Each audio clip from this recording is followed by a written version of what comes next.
दिल तोड़ दलू मुँह मोड़ ललू पागल के बनलू हो लगवा जवन कहेला बतिया जाने उहे तू कैलू हो। दिल तोड़ दलू मुँह मोड़ ललू पागल हमके बनलू हो लगवा जवन कहेला बतिया जाने उहे तू कैलू हो।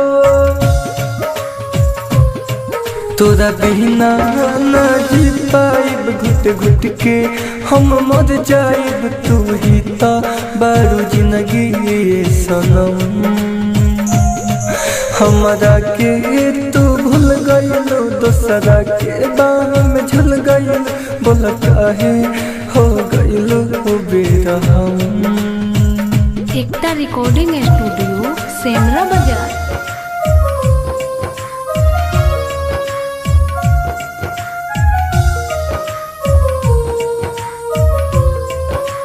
मिक्स बाय अंजित राज। कैले रहुआ तोहरे बनब दुल्हनिया छन भर में हमारो जार दे दुनिया। मीठ बोली बोल के प्यार के जाल में हमरा के फंसैलू हो ई दिल हमर नाजुक के रहे एकरो से दगा तू कैलू हो। तोरा बिना ना जी पाइब घुट घुट के हम मर जाइब तू ही तो बारू जिंदगी सनम। हमरा के तू भूल गइलो दोसरा के बाह में झुल गइलो बोल काहे हो गइलो बेरहम।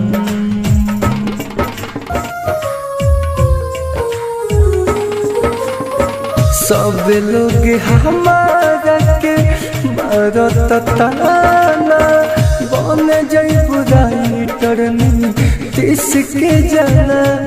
अंजित राज कहले आज असली तू चेहरा देखलू ना जियल जाई ना मुअल जाई ऐसन तू मोड़ पलैलू हो। तोरा बिना ना जी पाइब घुट घुट के हम मर जाइब तू ही तो बारू जिंदगी सनम। हमरा के तू भूल गइलो दोसरा के बाह में झुल गइलो बोल काहे हो गइलो तू बेरहम। दिल तोड़ दलू मुँह मोड़ ललू पागल हमके बनलू हो लगवा जवन कहेला बतिया जाने उहे तू कैलू हो। तोरा बिना ना जी पाइब घुट घुट के हम मर जाइब तू ही तो बारू जिंदगी सनम।